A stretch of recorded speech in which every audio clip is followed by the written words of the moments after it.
aggressive fluid resuscitation in addition to intravenous fluid or oral rehydration solution, what agent would improve his outcome? अब देखिए question आपको देखने में लग रहा होगा कि कितना खतरनाक सा क्वेश्चन है। सबसे पहले यहाँ पे क्वेश्चन को समझेंगे, देन आफ्टर आपको बताया जाएगा कि आप किसको मार्क करेंगे। 18 महीने का बच्चा है, क्या है, 18 महीने का बच्चा है with 4 days of sudden onset. 4 दिन उसको क्या हुआ, 18 महीने का बच्चा है लेकिन उसको पिछले 4 दिनों से सडनली सीवियर वाटरी डायरिया हो रहा है, जो कि 2 दिन तक, उसके 2 दिन बाद बच्चा क्या कर रहा है, अनवेल है, जो फील कर रहा है।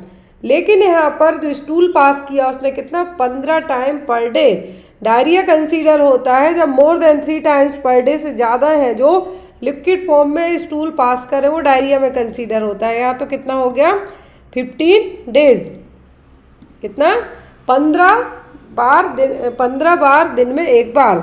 वॉमिटिंग भी की उसने एक बार लेकिन वो स्टॉप हो गई, स्टूल में ब्लड नहीं आ रहा है यहाँ पर बच्चे को, लेकिन उसको थोड़ा थोड़ा खांसी टाइप से भी हो रहा है, ड्राई कफ हो रही है, कोरिएजा टाइप से सिम्टम हो रहे हैं यहाँ पर।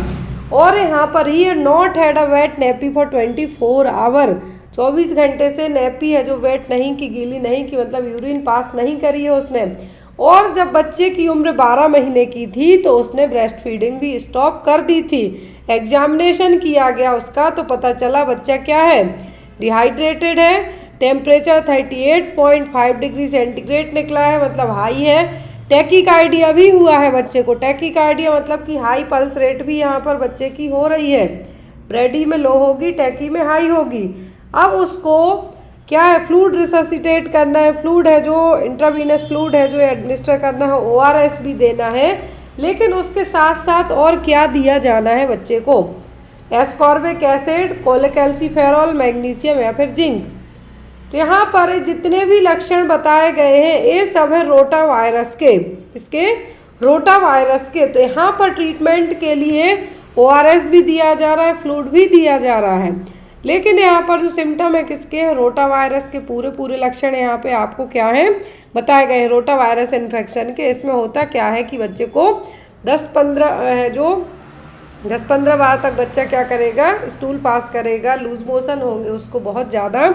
लेकिन यहाँ पर साथ ही साथ जब यहाँ पर बात की जा रही है कि ORS भी आपने मैनेजमेंट में दिया, IV फ्लूइड भी दिया है, लेकिन आपको यहाँ पर साथ में क्या और देना होगा, आपको साथ में देना होगा जिंक। क्या देना होगा, जिंक, जो पूरी डायरियल एपिसोड के कारण, जो डायरियल एपिसोड के कारण क्या होती है, जो पूरी म्यूकोसल लेयर होती है वो छिल जाती है, तो उसको मैनेज करने के लिए भी, और साथ ही साथ जिंक से होता क्या है कि जो अपकमिंग जो डायरियल एपिसोड है उनके आने के चांसेस कम हो जाते हैं। 23 to 24% तक चांसेस कम हो जाते हैं कि नियर फ्यूचर यदि बच्चा रोटा वायरस के इन्फेक्शन में आता है, उसकी चपेट में आता है, तो उसको ये सभी सिम्टम है जो डेवलप नहीं हो पाएंगे। तो यहाँ पर आप क्या देंगे, यहाँ पर बच्चे को एडिशनल वे में जिंक दिया जाएगा, क्योंकि रोटा वायरस के लिए कोई भी स्पेसिफिक एंटीवायरल ट्रीटमेंट नहीं है। इसके लिए सबको पता है वैक्सीन दी जाती है, ओरल वैक्सीन दी जाती है। रोटा वायरस की जो वैक्सीन है कैसी दी जाती है, ओरल वैक्सीन दी जाती है, कितना, 5 ड्रॉप्स, क्या है, 5 ड्रॉप्स यहाँ पे दी जाती है। तो यहाँ पर जिंक देने का मतलब क्या होगा कि डायरिया के कारण होने वाली मॉर्टेलिटी रेट को कम करना। क्या, डायरिया के कारण होने वाली मॉर्टेलिटी रेट को क्या करना है, कम करने के लिए जिंक है जो दिया जाता है। मोस्ट ऑफ दी केसेस में यदि ड्यूरेशन पूछे जिंक का कि कितने दिन तक देना है, तो ये होता है 14 डेज, कितना, 14 डेज। क्लियर है, आई होप सो कि ये क्वेश्चन आपको क्लियर हो गया हो। पूरे लक्षण बताए गए हैं रोटा वायरस के घुमा फिरा के, देन आपने ORS भी दिया, IV भी दे दिया बच्चे को, तब बच्चे को आपको क्या देना है, अब यहाँ पे आपको बच्चे को देना है जिंक, ताकि अपकमिंग टाइम में बच्चे को डायरियल एपिसोड से प्रिवेंट किया जा सके। अगला क्वेश्चन है यहाँ पर, 21-year-old woman presented to the sexual health clinic with multiple painless lesions over her vulva and perineal area. These were skin colored, mostly smooth papules of less than 5 mm, but with a few raised cauliflower shaped clusters. What human papilloma virus type is most likely to have caused this infection? यहाँ पर 21 साल की lady client sexual health clinic पर गई है अपनी checkup के लिए। उसको मल्टीपल पेनलेस लीजन है वल्वा और पेरिनियल एरिया के यहाँ पर, जो कि सेम एज स्किन के कलर के हैं, but mostly 5 mm less than 5 mm की रेंज के क्या स्मूथ पैप्यूल्स भी डेवलप हुए हैं, लेकिन कुछ कुछ बढ़ के कलीफ्लावर शेप क्लस्टर जैसे हैं जो दिख रहे हैं। तो यहाँ पर किस HPV वायरस के कारण हुए हैं? HPV1, HPV6, HPV16 या फिर HPV18। तो यहाँ पर ये जो चीज़ें देखने को मिली है, तो ये सभी हुई है HPV6 के कारण।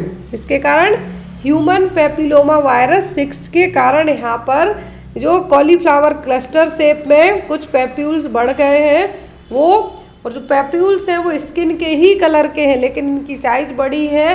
तो ये सभी क्या है? HPV के लक्षण हैं। HPV के लिए मेन रीज़न क्या होता है? सॉरी, वाइट्स के लिए जो मेन रीज़न क्या होता है? Human papilloma virus, HPV virus. आपको HPV वायरस पूछा जाए तो सर्वाइकल कैंसर के लिए भी HPV मोस्टली रिस्पॉन्सिबल कंसीडर किया जाता है। अब जो यहाँ पे वाइट्स के लक्षण बताए गए हैं, तो इसका HPV की कौन सी क्लास का वायरस होगा? तो होगा HPV6 से। यहाँ पे देखिए HPV6 और 11 है जो इटियोलॉजिकल एजेंट होते हैं जेनाइटल वाइट्स के लिए। जो भी लोग सेक्सुअली एक्टिव होते हैं, सेक्सुअली एक्टिव का मतलब कि आफ्टर 18 ईयर, जितने भी साल के बाद सेक्सुअल एक्टिव होने का मतलब कि इंटरकोर्स करते हैं, तो वो लोग यहाँ पे इस कैटेगरी में आएंगे। तो यहाँ पर उनको बार बार रेस्पिरेटरी पैपिलोमा टाइप का भी देखने को मिलेगा, लेकिन यहाँ पर यदि सेक्सुअल इन्फेक्शन की बात की जा रही है तो HPV का 6 और 11 नंबर का जो वायरस होगा वो इस जेनाइटल वार्ड्स के लिए रिस्पॉन्सिबल होगा। याद रखें, इन्फेक्शन क्या हुआ है? जेनाइटल वार्ड से, और इसके लिए रिस्पॉन्सिबल क्या है? HPV6। यदि HPV6 की जगह 11 होता तो आप उसको मार्क कर सकते थे। अगला क्वेश्चन है यहाँ पर हमारा, 30-year-old primi gravid client admitted to the labour, delivery, recovery and postpartum unit of local hospital. The physician plans to perform a vaginal examination to determine the status of labor. How can the nurse best prepare to assist with the vaginal examination? Question में देखिए आपको LDRP full form पूछे तो याद रखना है labour, delivery, recovery and postpartum. Labour, delivery, recovery and postpartum unit किसी local hospital में 30 साल की महिला क्लाइंट है जो प्रीमी ग्रेविड है, फर्स्ट टाइम प्रेग्नेंट क्लाइंट है, एडमिट हुई है। फिजिशियन प्लान करते हैं कि लेडी का जो पेशेंट है उसका वेजाइनल एग्जामिनेशन किया जाना है। तो एज अ नर्स आप अपने जो फिजिशियन है, जो आपके गायनेकोलॉजिस्ट है, उनको किस तरीके से असिस्ट करेंगे वेजाइनल एग्जामिनेशन के लिए? By having sterile gloves available for the examiner, by placing the client in the left side line position, by instructing the client to halt breathing during the exam, by giving the client an enema before the exam। यदि आपकी client labour, delivery और recovery postpartum unit में, मतलब labour room में आके admit हुई है किसी भी हॉस्पिटल में, तो यदि उसका वेजाइनल एग्जामिनेशन किया जाना है, क्या है? वेजाइनल एग्जामिनेशन किया जाना है, तो उसको ओनली लाइंग पोजीशन दी जाएगी या लिथोटॉमी दी जा सकती है, लेकिन साइड लाइंग नहीं देंगे आप। तो यहाँ पर नेक्स्ट ऑप्शन सी में क्या है? Halt breathing during the examination. तो यहाँ पे ऐसा नहीं करना है, आपको आपके क्लाइंट को कहना है कि सांस रोक के नहीं रखना है ना जल्दी जल्दी लेना है। यहाँ पे आप एक शांत और रिलैक्स मोड में रहिए ताकि जो एग्जामिनर है क्या करे? प्रॉपर आपका चेकअप कर सके। ना ही क्लाइंट को एनीमा देना है बिफोर द एग्ज़ाम। क्या है ना, क्लाइंट को एनीमा देना है। यहाँ पर आपको एग्जामिनर के लिए स्टेराइल ग्लव्स अवेलेबल कराना है, क्योंकि जो वेजाइनल फ्लूइड है, जब वेजाइनल एग्जामिनेशन किया जाएगा तो जो वेजाइनल फ्लूइड है वो आपको इन्फेक्शन का, यदि क्लाइंट का पता नहीं है कि कौन सी डिसीज़ है क्या है, तो यहाँ पर पता हो या ना हो आपके पास ग्लव्स होने चाहिए। क्योंकि किसी भी पर्सन में यदि जब आप उसका ब्लड, म्यूकस या फिर कुछ डायरेक्ट है जो आप इस तरीके से एग्जामिनेशन करते हैं जहाँ से आप उसके फ्लूइड कांटेक्ट में आते हैं, तो उसके लिए आपके पास प्रॉपर PPE किट तो होगी चाहिए। लेकिन यहाँ पर जब ओनली वेजाइनल एग्जामिनेशन की बात की जा रही है तो आपके हाथों में ग्लव्स है जो ज़रूर होने चाहिए। तो यहाँ पर भी क्या होगा आपका कि ग्लव्स है जो अवेलेबल होने चाहिए। अगला क्वेश्चन है, After the vaginal examination, the physician indicate that the client is in the latent phase of the first stage of labor. The progress note is written in the client's admission record. When the nurse review the client admission record, which assessment finding is the most reliable indicator that the client is in true labor phase? तो यहाँ पर question में क्या कहा गया है कि vaginal examination के बाद क्या है, after the vaginal examination physician indicate that the client is the in latent phase of first stage of labour. आपने फर्स्ट स्टेज ऑफ लेबर की लेटेंट, एक्टिव और ट्रांजिशनल फेज पढ़ी है, तो यहाँ पर फर्स्ट स्टेज की लेटेंट फेज में है आपका क्लाइंट। तो यहाँ पर आप एडमिशन रिकॉर्ड में जो प्रोग्रेस हो रही है लेबर पेन में, उसको आप क्या करते हैं, लिखते हैं। तो एज अ नर्स है जो आप रिव्यू करते हैं, तो मोस्ट रिलायबल इंडिकेटर क्या होगा कि आपका पेशेंट ट्रू लेबर पेन में है। किस में है? ट्रू लेबर पेन में। फर्स्ट स्टेज ऑफ लेबर का मतलब होता है कि सर्विक्स क्या हो रही है, डायलेट हो रही है। यूट्राइन कॉन्ट्रैक्शन आने से लेके सर्विक्स के डायलेट होने तक की स्टेज क्या है, फर्स्ट स्टेज। अब यहाँ पर लेटेंट फेज की बात की गई है। किसकी बात की गई है? लेटेंट फेज की बात की गई है। तो यहाँ पर कौन सा ऑप्शन आपका बताएगा कि पेशेंट सही में ट्रू लेबर पेन में है? Contraction are regular, increasing duration and intensity. Contraction radiate from the lower back to the lower abdomen. Blood show is present, cervix is dilating. तो ट्रू लेबर पेन का first stage में क्या सही sign होगा? Contraction है, regular हो रहे हैं, एक प्रॉपर इंटेंसिटी से आ रहे हैं, बट यहाँ पर यदि सर्विक्स डायलेट नहीं होती है तो ये कॉन्ट्रैक्शन किसी मतलब के नहीं है। Contraction lower back to lower abdomen में जा रहे हैं, तो लोअर बैक एरिया से लेके लोअर से लेके फ्रंट साइड आएंगे, तो और ब्लड सो भी देखने को मिलेगा। लेकिन यहाँ पर एक सही साइन जो बताएगा वो होगा सर्विक्स का डायलेट होना।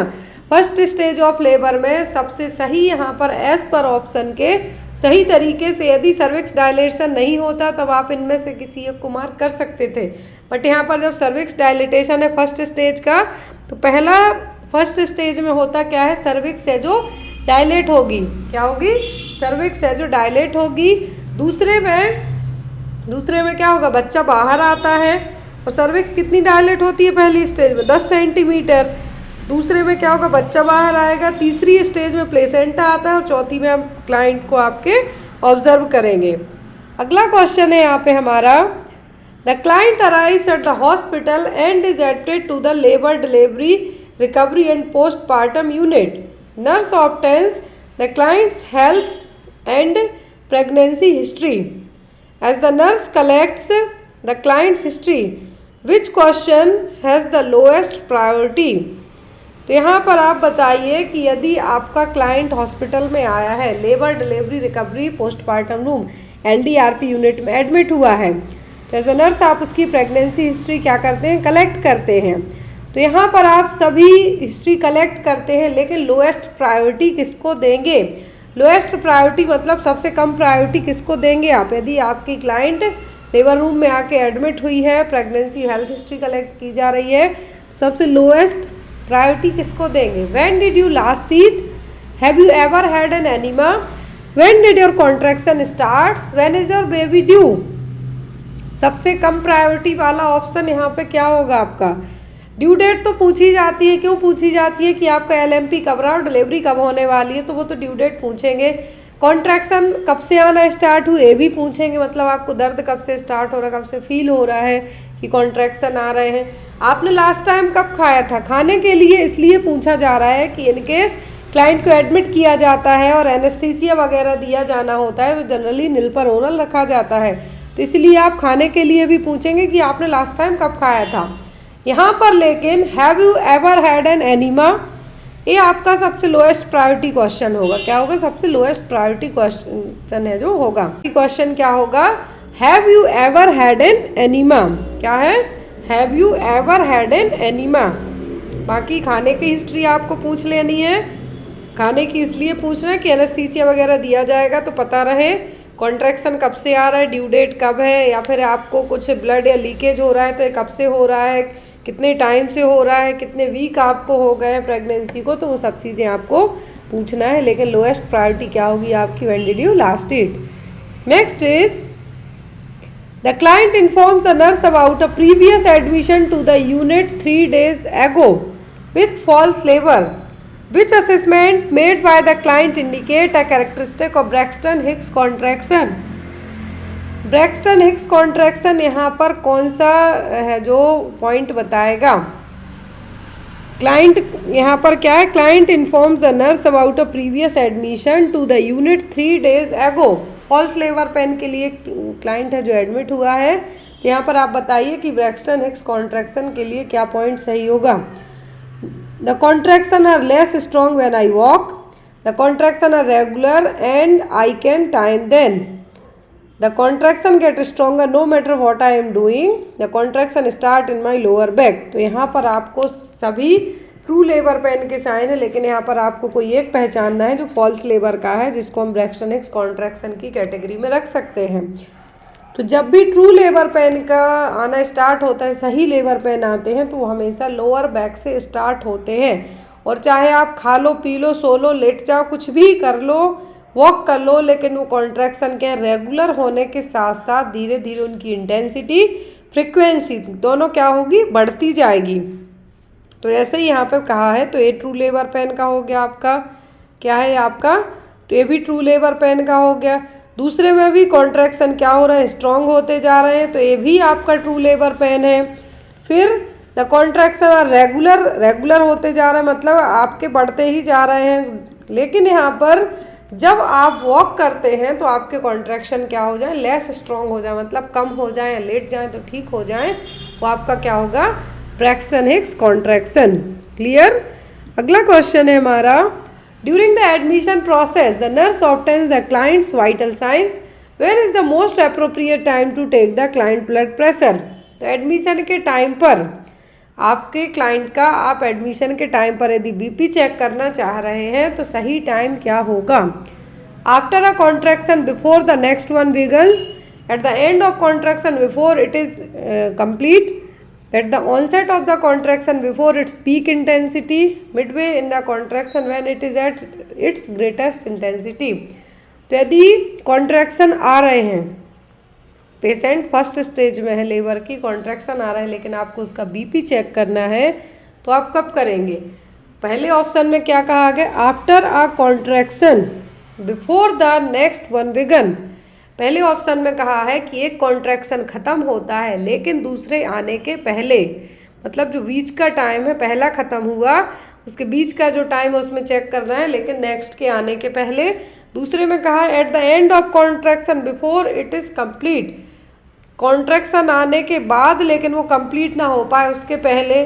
फिर है कि जब इंटेंसिटी क्या हो, जब दर्द बहुत ज़्यादा हो, कॉन्ट्रैक्शन बहुत ज़्यादा हो उस टाइम पर, या फिर ग्रेटेस्ट इंटेंसिटी में हो, मिडवे में, तब.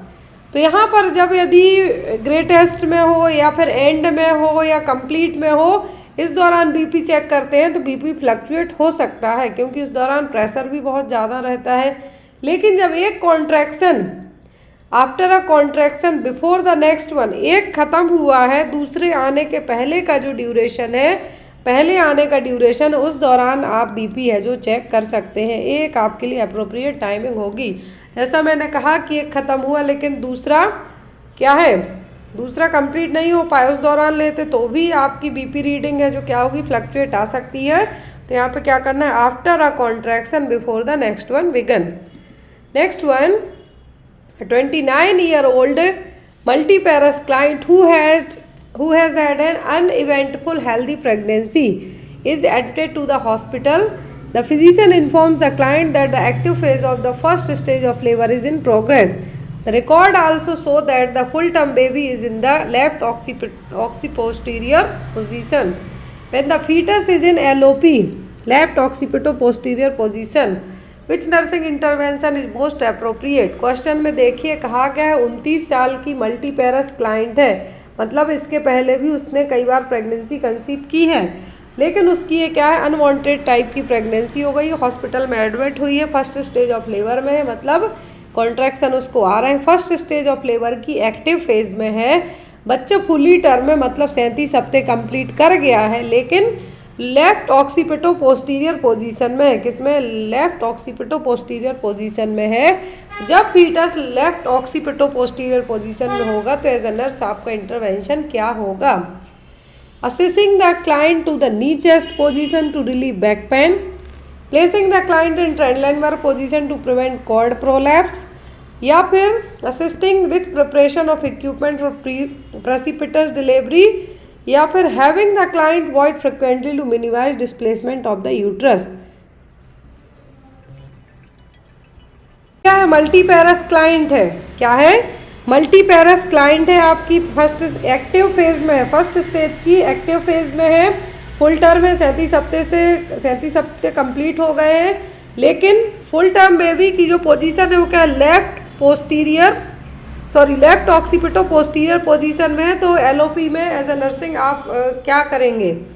तो यहाँ पर assisting the client to knee chest position to relieve back pain, यहाँ पर आप क्या पेशेंट को आपके नी चेस्ट पोजीशन में बैठने के लिए कहेंगे कि आपको इससे क्या होगा? बैक पेन में रिलीफ मिलेगा। दूसरे में ट्रेंड लाइन वर्क पोजीशन देंगे कॉर्ड प्रोलैप्स के लिए, या फिर यहाँ पर आप उसको प्रेसिपिटस डिलीवरी का मतलब होता है कि जब फर्स्ट और सेकंड स्टेज ऑफ लेबर कितना हो जाए, 2 घंटे से कम में ही बच्चे की डिलीवरी हो जाए। तीनों स्टेज कंबाइंड होके 2 घंटे से कम में हो जाए। लेकिन यदि बच्चा एलओपी में है, क्या है? लेफ्ट ऑक्सीपिटो पोस्टीरियर पोजीशन में है, तो यहाँ पर प्रेसिपिटेट डिलीवरी होने के चांसेस है जो कम हो जाते हैं। यहाँ पर प्रोलॉन्ग लेबर होगा। यहाँ पर बच्चा जब एलओपी पोजीशन में है तो प्रेसिपिटेट डिलीवरी होने के चांसेस नहीं होंगे, प्रोलॉन्ग्ड होगा। जो नॉर्मल लेबर के कंपेयर में समय क्या लगेगा? थोड़ा ज़्यादा लग जाएगा, तो वो कहलाता है प्रोलॉन्ग्ड लेबर।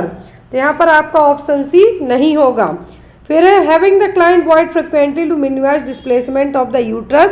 तो यहाँ पर आप बार बार है जो पेशेंट को बार बार है जो यूरिन पास करने के लिए नहीं कहेंगे। यदि यहाँ पर बार बार यूरिन के लिए आप पास आउट करने के लिए कहते हैं, तो यहाँ पर पेशेंट को बार बार बैक साइड लेटने के लिए भी आप अवॉइड करने को कह सकते हैं, क्योंकि इससे पेशेंट को बैक पेन होने का रिस्क ज़्यादा होगा। और आपके जो यूट्रस है उस पर उसके कारण है जो यूट्रस के कारण जो आर्टरीज उन पर भी प्रेशर पड़ेगा, इसलिए आप उसको बार बार ये करने को नहीं कहेंगे। तो यहाँ पर आपको क्या कहना है अपने क्लाइंट को कि आप नीचेस्ट पोजीशन यूज़ कीजिए ताकि आपको बैक पेन में क्या हो? रिलीफ हो सके। क्या हो? बैक पेन में आपको है जो रिलीफ हो। क्लियर? क्योंकि जब भी एंटीरियर में, जब बच्चा एंटीरियर हो, लेफ्ट ऑक्सीपिटो पोस्टीरियर है, पोस्टीरियर की जगह एंटीरियर में हो, तब बैक पेन होने के चांसेस क्या होते हैं? कम होते हैं। लेकिन जब फीटस कैसा प्रेजेंट हो? पोस्टीरियर में हो, तो क्लाइंट को बैक पेन और डिस्कम्फर्ट ज़्यादा होता है, जिसके कारण मैटरनल लेसरेशन होने के चांसेस ज़्यादा रहते हैं और बच्चा डिलीवरी के पहले रोटेट नहीं हो पाता है। इसीलिए आप क्लाइंट को क्या करने के लिए कहेंगे कि आप नीचेस्ट पोजीशन है जो इस्तेमाल कर सकते हैं, बैठ सकते हैं इसमें। Next one, to prevent distension of the client's bladder during the active phase of labour which nursing intervention is most appropriate. तो यहाँ पर कहा गया है कि prevent distension of the client's bladder, तो यहाँ पर एक्टिव फेज में है, मतलब पहली स्टेज में है ये, तो आप एज अ नर्स क्या करेंगे? Instructing the client to limit fluid intake, decreasing the rate of IV infusion, offering solid food instead of liquid, encouraging the client to void every 2 hours। यदि ब्लैडर डिस्टेंशन को prevent करना है आपको, तो आप अपने क्लाइंट को क्या कह सकते हैं कि आप हर 2 घंटे में यूरिन है जो पास करते रहिए, ताकि आपको ब्लैडर में डिस्कम्फर्ट भी फील नहीं होगा और आपको अच्छा भी फील होगा। तो यहाँ पर आपका आंसर क्या होगा? Encouraging the client to void every 2 hours। Next one is during the latent phase of first stage of labour, how often should the nurse plan to assess the fetal heart rate. Question ध्यान से देखें। Question में क्या कहा गया है कि पहली स्टेज है लेबर की, लेकिन फेज होती हैं। मैंने आपको बताया है कि फर्स्ट स्टेज ऑफ लेबर में जो फेज होती हैं क्या है?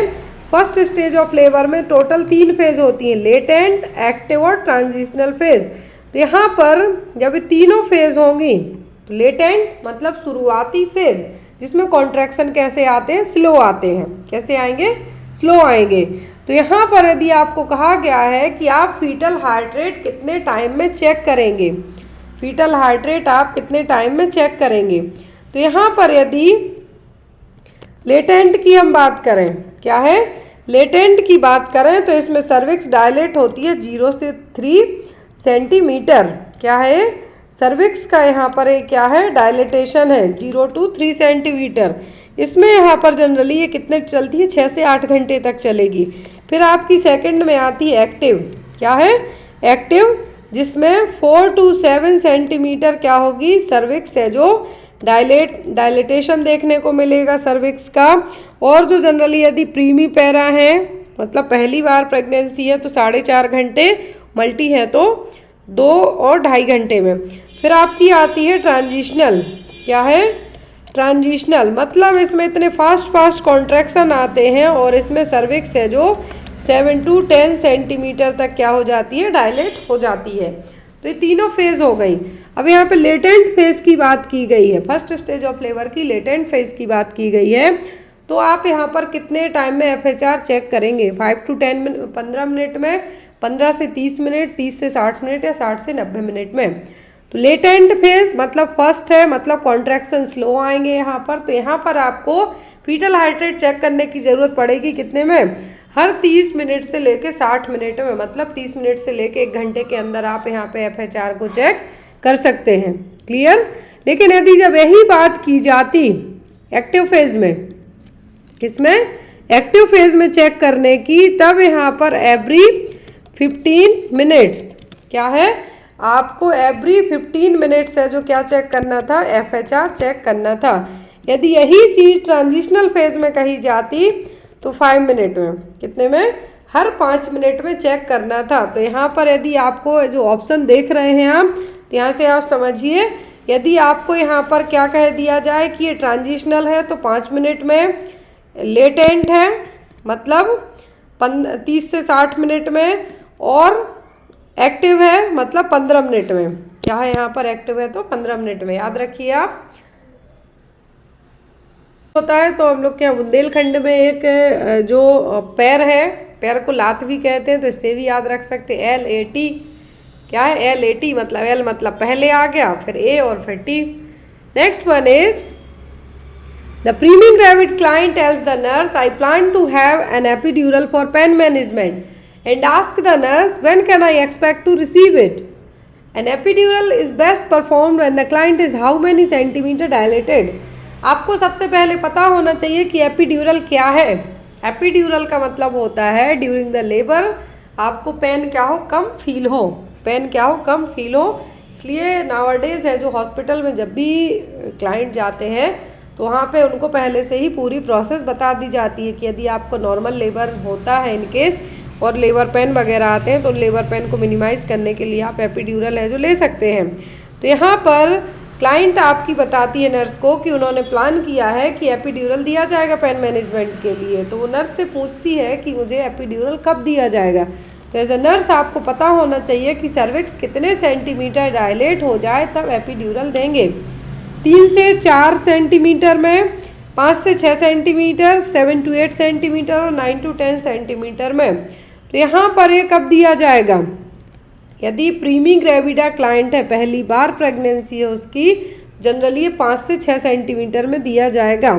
यदि 7 से 8 और 9 से 10 के बीच में देते हैं, आप यहाँ पे क्वेश्चन समझने की कोशिश कीजिए, एपिड्यूरल दिया जा रहा पेन मैनेजमेंट के लिए, लेकिन यहाँ पर यदि 3 से 4 देते हैं तो 3 से 4 सेंटीमीटर में उतना ज़्यादा लेबर पेन नहीं आता है, उतना ज़्यादा लेबर पेन नहीं आता है और एपिड्यूरल का असर भी कम हो सकता है यदि प्रोलॉन्ग लेबर चलता है तब। 7 से 8 देते हैं तो इस दौरान इंटेंसिटी बहुत ज़्यादा होती है, फिर कुछ मतलब ही नहीं है एपिड्यूरल देने का। 9 से 10 में तो पूरा कंप्लीट सर्विक्स डायलेट हो जाती है।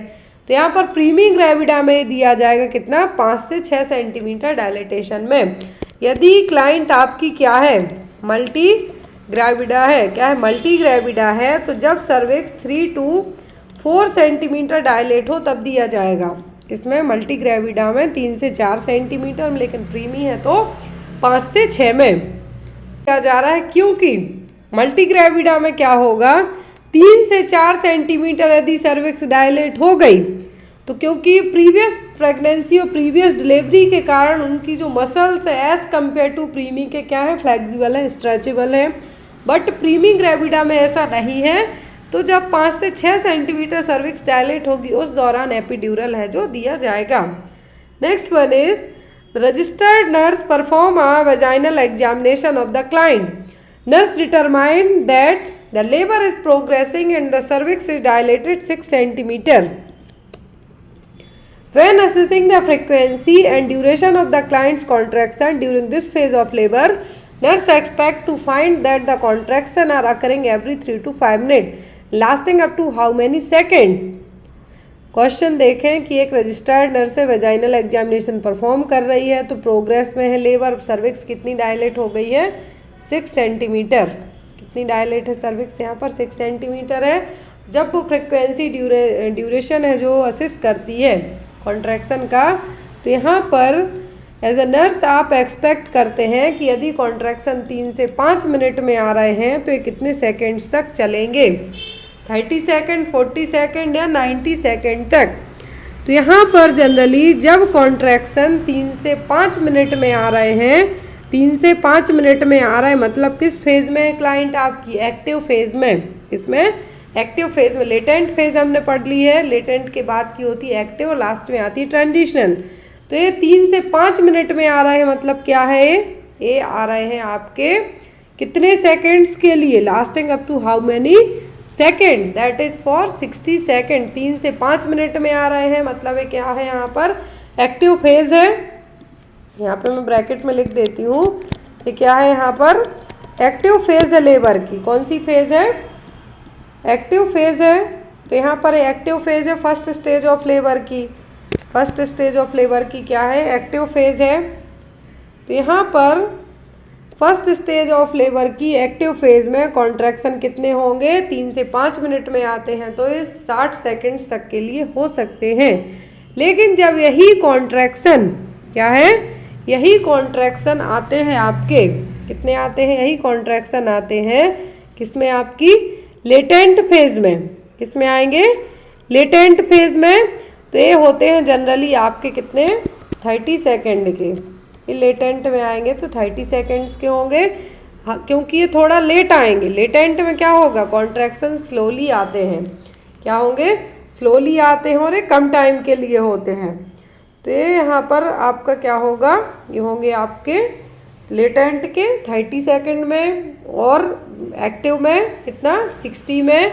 और यदि ट्रांजिशनल की बात करी जाए, किसकी बात करें हम, ट्रांजिशनल की, तो ये जनरली जाते हैं 90 सेकेंड तक। मतलब कंटिन्यू लगेगा कि अब तो बच्चा बाहर आने ही वाला है, बच्चा बाहर आने ही वाला है। तो यहाँ पर ट्रांजिशनल में लॉन्ग ड्यूरेशन में रहेंगे, लेटेंट में 30 में रहेंगे।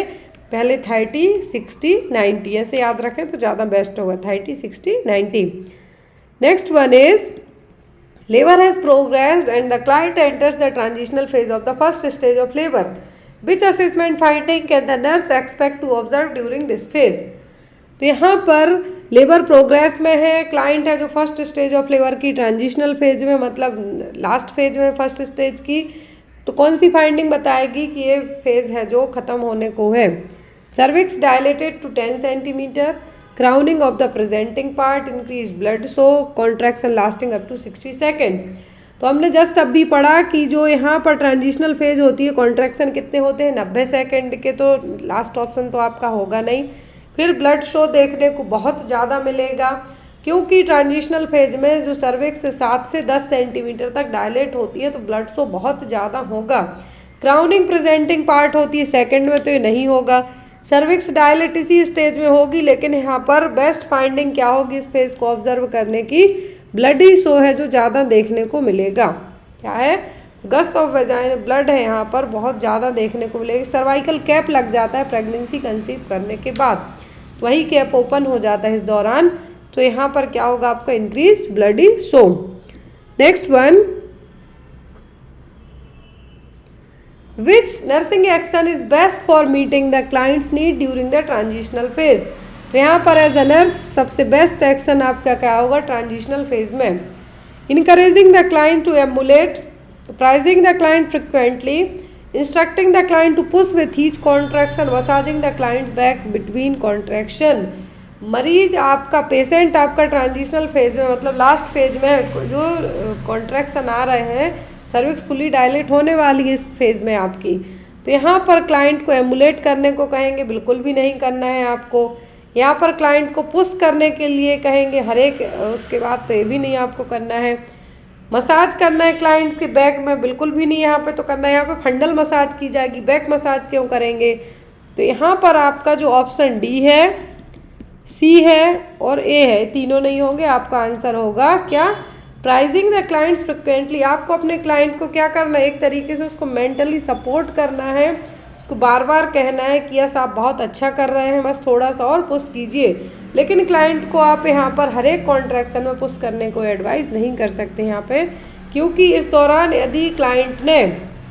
यदि इस दौरान क्लाइंट ने अपनी फिजिकल और मेंटल दोनों तरीके की विल पावर खो दी तो प्रॉब्लम हो सकती है। तो इसीलिए यहाँ पर आपको अपने क्लाइंट को क्या करना है, बस थोड़ा सा और करके कर देना है। Next one, to correctly assess the duration of a contraction, nurse count the time between which interval. तो यहाँ पर यदि आप कॉन्ट्रैक्शन को क्या कर रहे हैं, एक प्रॉपर तरीके से चेक कर रहे हैं, तो यहाँ पर एज अ नर्स आप कौन सा टाइम है जो चेक करेंगे? The beginning of one contraction, end of the same contraction, end of the one contraction and the beginning of the next, beginning of the one and end of the next, या फिर beginning of the one और beginning of the next. Option देखिए कितना confusing है आपको। पहले में क्या है कि एक कॉन्ट्रैक्शन स्टार्ट होता है, दूसरा सेम कॉन्ट्रैक्शन क्या होता है, एंड होता है। फिर दूसरे में है कि पहला एंड होता है और दूसरा शुरू होता है, फिर है पहला स्टार्ट होता है और नेक्स्ट है जो एंड होता है। तो इस तरीके से यहाँ पर सही तरीके से आप कैसे असेस करेंगे कॉन्ट्रैक्शन का जो ड्यूरेशन है, मतलब कॉन्ट्रैक्शन सही से आ रहे हैं या नहीं, तो ड्यूरेशन आप है जो कैसे चेक करेंगे? तो यहाँ पर सबसे बेस्ट तरीका होगा कि एक कॉन्ट्रैक्शन स्टार्ट होता है and the end of the same contraction, वही एक कॉन्ट्रैक्शन स्टार्ट हुआ और वही कितने टाइम के बाद एंड हो गया, वो ड्यूरेशन यहाँ पे आप क्या कर सकते हैं, मेज़र कर सकते हैं। ये आपके लिए बेस्ट टाइम रहने वाला है। तो यहाँ पे आपका आंसर क्या होगा? Beginning of the one contraction and the end of the same contraction. उससे आप पता कर सकते हैं कि कितने ड्यूरेशन में 30 सेकेंड रहा है, 60 सेकेंड रहा है, 90 सेकेंड रहा है। तो ये चीज़ें यहाँ पे आप पता कर सकते हैं। Clear? Next one, which method represent the most accurate technique to use when assessing the client's contraction. तो कौन सी मेथड है जो सबसे एक एक्यूरेट टेक्निक बताती है कि क्लाइंट के कॉन्ट्रैक्शन कैसे आ रहे हैं? Place the hand over the fundus of the uterus which is located just above the umbilicus. Place the hand over the inferior portion of the uterus which is located just above the umbilicus. Place the hand over the fundus of the uterus which is located midway between the umbilicus and the symphysis pubis. या फिर place the hand over the inferior portion of the uterus which is located midway between the umbilicus and symphysis pubis. तो मैं आपको बता दूं कि contraction कब assess किए जाएंगे? जब आपकी लेडी फुली टर्म होगी या 37 हफ्ते 36 हफ्ते की प्रेगनेंसी में होगी। तो इस दौरान सिम्फाइसिस प्यूबिस और अम्बलाइकस के यहाँ पर कोई भी कॉन्ट्रैक्शन पता नहीं चलेंगे। तो अब आपका ऑप्शन सी और डी तो गया, सी और डी गया। अब आपका बचता है B, place the hand over the inferior portion of the uterus. तो यहाँ पर भी फील नहीं होंगे just above the umbilicus, but यहाँ पर place the hand over the fundus of the uterus, जो कि अम्बलाइकस के ऊपर है जो रहेगा, अम्बलाइकस के ऊपर है जो इस दौरान आपको क्या है जो प्रॉपर कॉन्ट्रैक्शन चेक कर पाएंगे आप। तो यहाँ पे आपको क्या करना है? Place the hand over the fundus of the uterus which is located just above the umbilicus. एक सबसे अच्छी टेक्निक है क्योंकि सिम्फाइसिस प्यूबिस और अम्बलाइकस के यहाँ पर कॉन्ट्रैक्शन का पता नहीं चलेगा। कॉन्ट्रैक्शन चेक कब किए जाएंगे? जब लेडी का जो फुल टर्म हो जाएगा या लेबर पेन आ रहे होंगे उस दौरान। Next one, Client tells the nurse, I think my membrane have ruptured. The nurse performs a nitrogen test and confirms that the membrane have ruptured. Which test result indicate that the membrane have ruptured?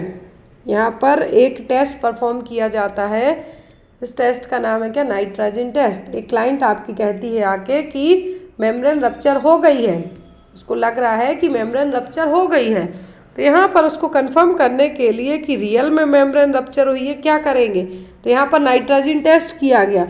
अब इस test की value क्या बताएगी कि पता चलेगा कि yes real में मेम्ब्रेन रप्चर हुई है, कि ये यूरिन लीक हो रहा है, कि ये वेजाइनल फ्लूइड है क्या है, कि एमनियोटिक फ्लूइड है। तो यहाँ पर इन सबको चेक करने के लिए एक टेस्ट किया जाता है, वो होता है नाइट्रोजन टेस्ट।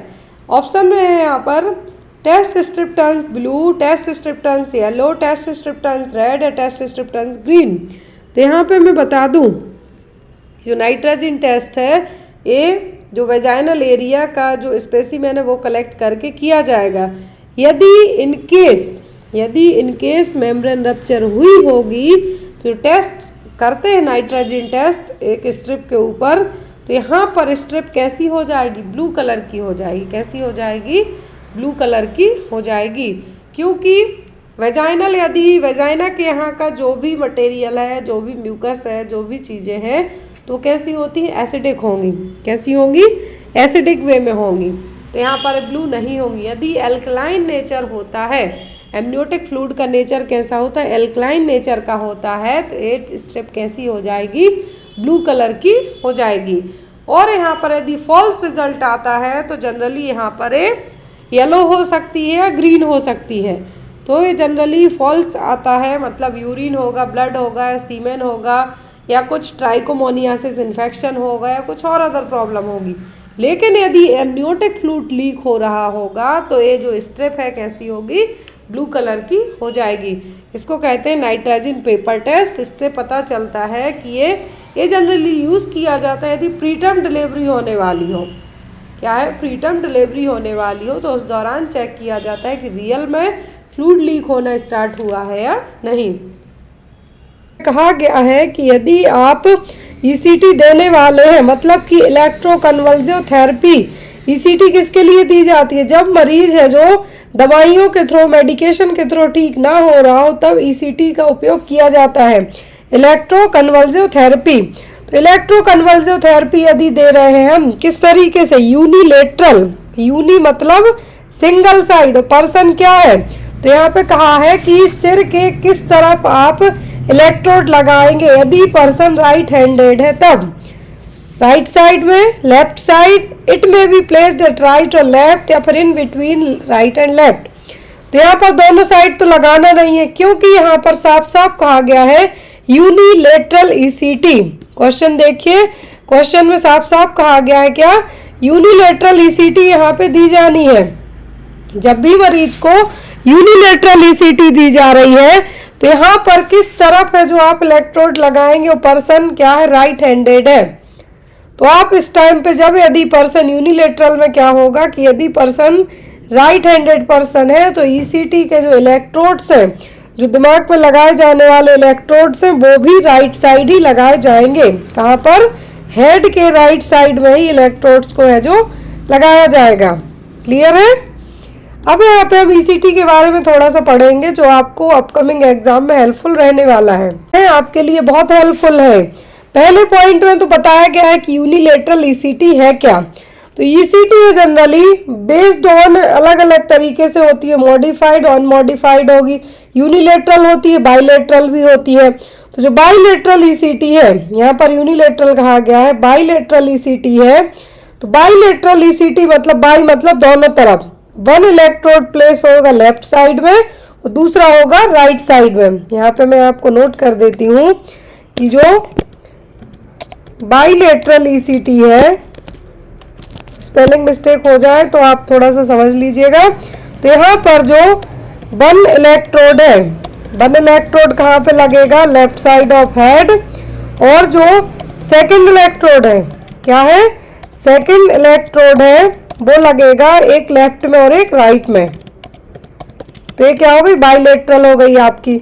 अब आता है आपका यूनी। यूनी का मतलब होता है सिंगल और बाई का मतलब होता है दो। तो यूनिलेटरल ईसीटी में होगा क्या कि जो इलेक्ट्रोड है, क्या है, इलेक्ट्रोड नॉन डोमिनेंट साइड में लगाया जाएगा।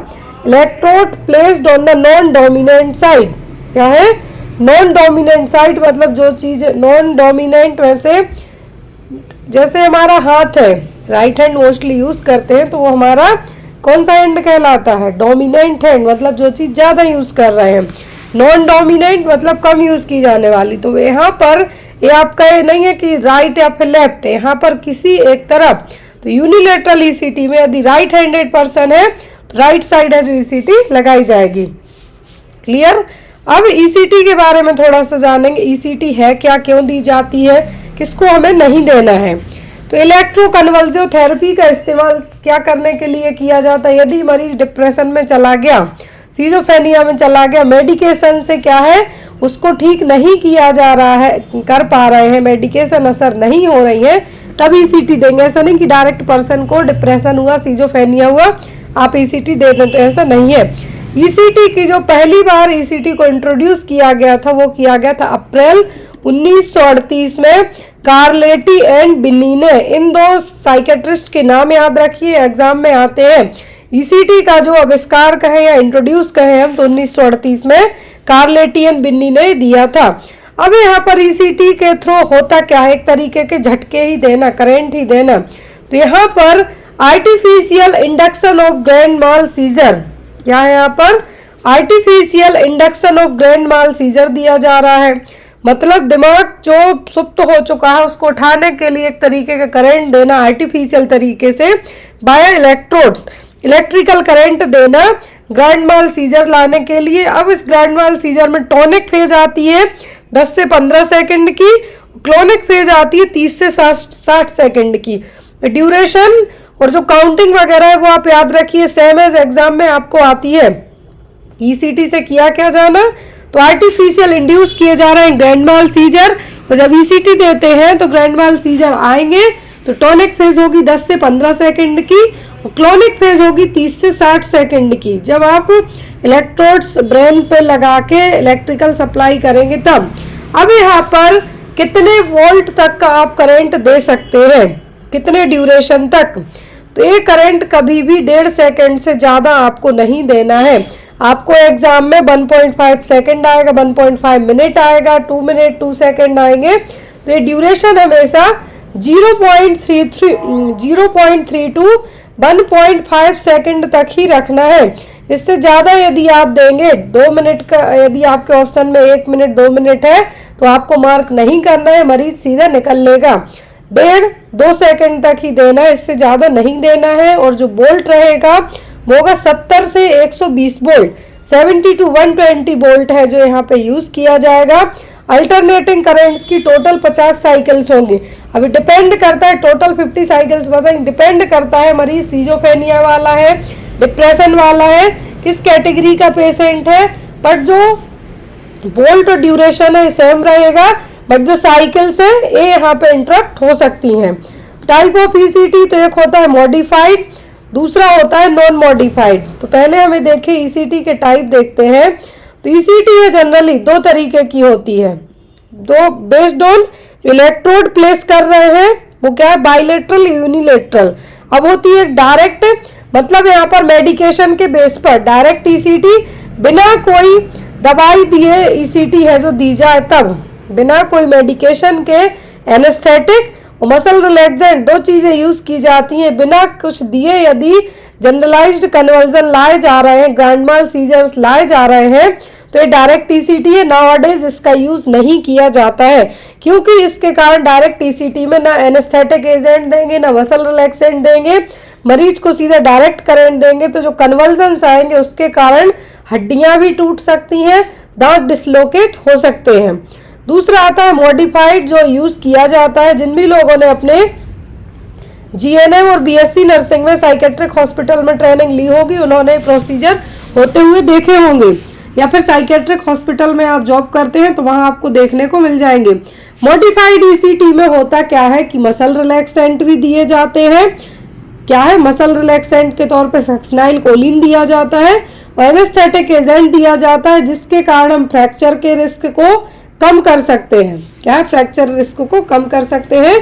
बट इस मॉडिफाइड ईसीटी में होता क्या है कि मरीज को शॉर्ट टर्म मेमोरी लॉस भी हो सकता है। बट कंपेयर टू डायरेक्ट और मॉडिफाइड के, मॉडिफाइड ज़्यादा यूज़ की जाती है, डायरेक्ट को कम यूज़ किया जाता है। अब जो ड्रग्स यूज़ की जाती है इलेक्ट्रोकन्वल्सिव थेरेपी में, ये भी एग्जाम में आपको आती है। पहली आती है एट्रोपिन सल्फेट। क्या है, एट्रोपिन सल्फेट दी जाती है ताकि जो सलाइवेशन हो रहा है, यदि सलाइवेशन होता है तो मरीज एस्पिरेट कर सकता है, तो उसको कंट्रोल करने के लिए, सीक्रेशन को कम करने के लिए दी जाएगी। दूसरा दिया जाता है मसल रिलैक्सेंट सक्सिनाइल कोलिन। तीसरा दिया जाता है आपका थायोपेंटल या फिर यहाँ पर मेथोक्सियल है जो यहाँ पे दिए जा सकते हैं। ऑक्सीजन की भी जरूरत पड़ती है क्योंकि कुछ कुछ केसेस में पेशेंट आफ्टर ईसीटी के बाद अनकॉन्शियस रहेगा या सांस लेने में दिक्कत होती है, तो उसको आर्टिफिशियल ऑक्सीजन भी दी जाती है। तो ये था हमारा ईसीटी के बारे में। अब ईसीटी क्यों देंगे, मतलब किस मरीज को देनी है, तो यदि मरीज डिप्रेशन का है, हमेशा याद रखें जब मरीज मेडिकल ट्रीटमेंट से ठीक नहीं होता है, मेडिकेशन से ठीक नहीं होता है, तब ईसीटी दी जाएगी। डिप्रेशन में मरीज सीवियर साइकोसिस का है, मतलब मैनिया है, डेलीरियम है, सीजोफ्रेनिया है या फिर ऑर्गेनिक साइकोसिस हुई है, इन केस में ईसीटी है जो दी जाती है। अब किस केस में नहीं देना है, यदि पेशेंट का इंट्राक्रैनियल प्रेशर आईसीपी बढ़ा हुआ है तो एब्सोल्यूट कॉन्ट्राइंडिकेशन माना जाता है कि इस केस में ईसीटी नहीं देना है। दूसरे होते हैं रिलेटिव, क्या है, हमारे रिश्तेदार नहीं, यहाँ पर रिलेटिव कॉन्ट्राइंडिकेशन है, मतलब इस केस में भी ईसीटी है जो नहीं देनी है। रिलेटिव कॉन्ट्राइंडिकेशन है, इसमें भी ईसीटी नहीं दी जाती। यदि मरीज को सेरिब्रल डिसऑर्डर जैसे एन्यूरिज्म हो गया, इंटरनल ब्लीडिंग हो गई, एमआई है या फिर कंजेस्टिव हार्ट फेलियर वाला, यदि मरीज प्रेग्नेंट है, फर्स्ट ट्राइमेस्टर की प्रेगनेंसी है, तब भी नहीं देना, हड्डियां टूटी हो तब भी नहीं देना। तो यहाँ पर क्योंकि और ज़्यादा रिस्क रहती है ईसीटी के बाद फ्रैक्चर होने की, तो यहाँ पर ये सब क्या है, कॉन्ट्राइंडिकेशन है। बट यदि एब्सोल्यूट कॉन्ट्राइंडिकेशन पूछा जाए तो वो ऑलमोस्ट एक ही होता है, वो होता है आईसीपी बढ़ा हुआ हो। उस दौरान मान लीजिए आपके ब्रेन में ऑलरेडी जो इंट्राक्रैनियल प्रेशर बढ़ा हुआ है, ईसीटी दिया और प्रेशर बढ़ेगा, मरीज साइकोसिस से तो बाद में ठीक होगा, पहले ऐसे ही निकल जाएगा। तो यहाँ पर क्या है, ईसीटी के बारे में पॉइंट्स याद रखिए। बेस्ड ऑन इलेक्ट्रोड प्लेस करने की बात करें तो दो तरीके की होती है, बाइलेटरल मतलब दोनों side right and left side में हेड में इलेक्ट्रोड लगाए जाएंगे, यूनिलेटरल सिंगल साइड मतलब इलेक्ट्रोड प्लेस किया जाता है नॉन डोमिनेंट साइट में। ईसीटी शुरुआत कब हुई थी, 1938 में कार्लेटी एंड बिन्नी ने इसको इंट्रोड्यूस किया था। एक तरीके की वो मेथड है जिसमें आर्टिफिशियल इलेक्ट्रिकल करंट दे के ब्रेन को ग्रैंड माल सीजर्स को क्या किया जाता है, इंड्यूस किया जाता है, जिसमें टॉनिक फेज होगी 10 से 15 सेकंड, क्लोनिक 30 से 60 सेकंड की। 70 से 120 वोल्ट से ज़्यादा का करंट नहीं देना है, मरीज निकल लेगा, मर जाएगा। 0.3 to 1.5 सेकंड से एक जो इलेक्ट्रोड से करंट की सप्लाई करेंगे हम, ड्यूरेशन मतलब कितनी देर तक आपको इलेक्ट्रोड्स के थ्रू करंट देना है, तो 0.3 to 1.5 सेकंड तक ही रहना चाहिए, इससे ज़्यादा नहीं। मेडिकेशन पूछे तो एट्रोपिन सल्फेट दी जाती है सीक्रेशन को कम करने के लिए ताकि मरीज एस्पिरेट ना कर पाए। सक्सिनाइल कोलिन दिया जाता है मसल रिलैक्सेंट के तौर पर, एनेस्थेटिक एजेंट के तौर पर है जो थायोपेंटल वगैरह भी दिए जा सकते हैं। बेस्ड ऑन मेडिकेशन तो ईसीटी दो तरीके की होगी, जैसे based on placement of electrode bilateral unilateral, वैसे ही मेडिकेशन बेस पे डायरेक्ट मतलब बिना कोई एनेस्थेटिक एजेंट बिना कोई मसल रिलैक्सेंट दिए डायरेक्ट करंट देना, ईसीटी देना, जिसके कारण मरीज को दांत तो जो पूरा जबड़ा है वो तो हिलेगा ही डुलेगा, साथ में हड्डियां भी टूट सकती हैं। मॉडिफाइड में एनेस्थेटिक एजेंट भी दिए जाते हैं, मसल रिलैक्सेंट भी दिए जाते हैं, जिसके कारण जो रिस्क फैक्टर्स उनको हम कम कर सकते हैं। क्लियर? किस केस में नहीं देना है, तो आईसीपी बढ़ा हुआ उस केस में तो बिल्कुल भी नहीं देना है। आई होप सो कि आपको ईसीटी पूरी समझ में आ गई हो, क्योंकि मैंने एक ही क्वेश्चन में ईसीटी से जितना एग्जाम में आता है वो सब चीजें कवर कर दी हैं। ईसीटी देने के बाद मरीज की केयर याद रखें, मरीज को सबसे पहले हमें इंजरी से प्रिवेंट करना होता है, क्योंकि आफ्टर द ईसीटी पेशेंट के गिरने पड़ने के चांस ज्यादा होते हैं, शॉर्ट टर्म मेमोरी लॉस भी होती है, कभी कभी फ्रैक्चर भी हो जाता है। मरीज को रिस्क फॉर इंजरी से प्रिवेंट करना आपकी फर्स्ट प्रायोरिटी है, और ऑक्सीजन सप्लाई, ये दो चीजें आपको मेनली है जो याद रखनी है। अगला क्वेश्चन है हमारा, nursing care to patient who is on antidepressant includes except. तो यदि कोई मरीज एंटी डिप्रेसेंट एजेंट ले रहा है, मतलब डिप्रेशन को ट्रीट करने वाली मेडिकेशन ले रहा है, तो सभी चीजें करना है किसी एक को छोड़कर। Advise the patient to take medication at bedtime due to its sedative effects. Give medicine empty stomach to increase absorption. Do not give medicine empty stomach, it may cause the nausea, vomiting.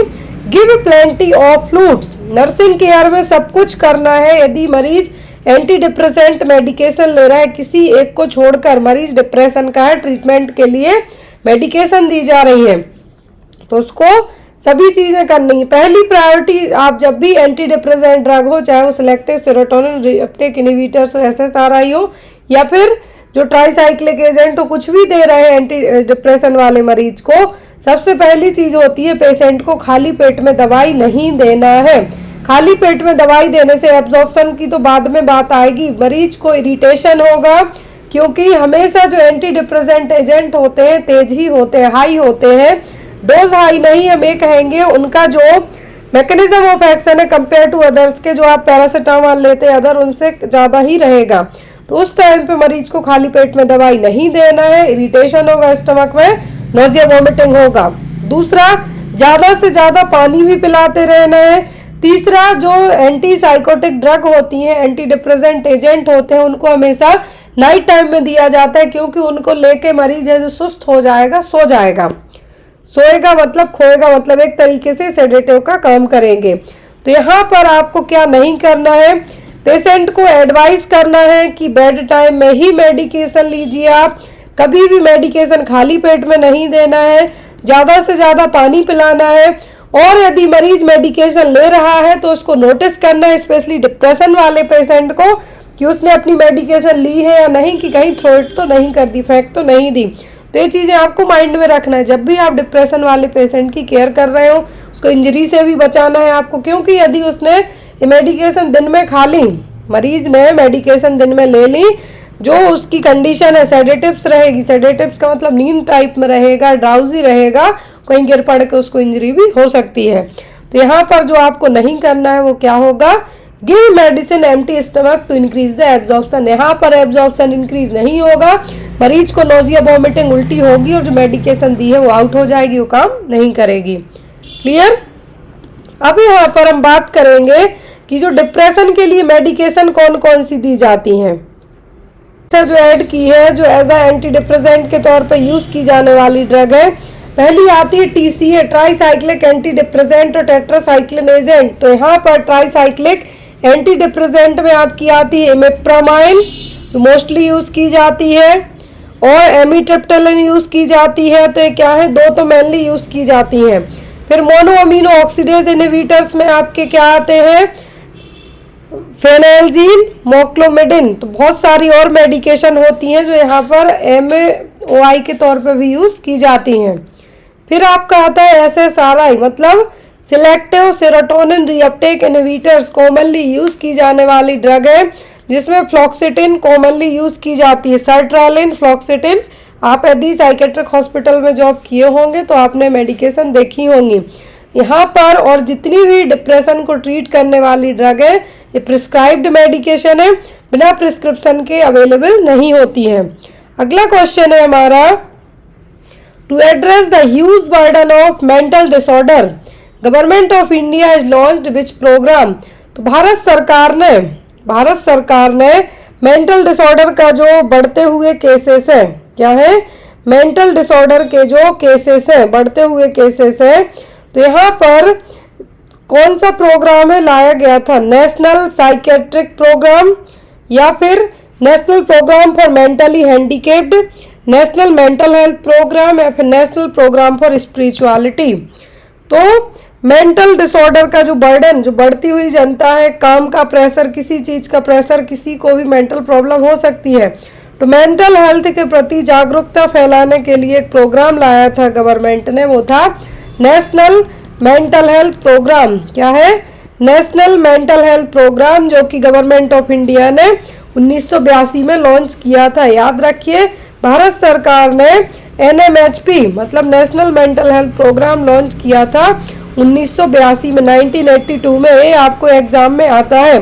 After that district mental health programme आया था 1996 में। और 2019 की report के according यदि हम बात करते हैं WHO के थ्रू, WHO की जो रिपोर्ट आई थी उसके हिसाब से 1 in every 8 पीपल, मतलब 2019 में, यहाँ पे मैं आपको ऐड करती हूँ, कि जो 2019 में WHO ने, वर्ल्ड हेल्थ ऑर्गेनाइजेशन ने अपनी रिपोर्ट लाई थी, तो कोई एक है जो एवरी 8 पीपल में से क्या है, परेशान है मेंटल प्रॉब्लम को लेके, मेंटल हेल्थ को लेके। तो यहाँ पे आपको याद रखना है कि हर 8 में से एक आदमी मेंटल हेल्थ से परेशान है, जिसमें एंजाइटी और डिप्रेशन सबसे कॉमन है। ये भी याद रखिए, एंजाइटी एंड डिप्रेशन, एंजाइटी और डिप्रेशन सबसे कॉमन मेंटल प्रॉब्लम में कंसीडर किया जा रहा है। अगला क्वेश्चन है यहाँ पर, which of the following is an acute decline in both the level of consciousness and cognition with particular impairment in attention. It is a life-threatening yet potentially reversible disorder of the central nervous system.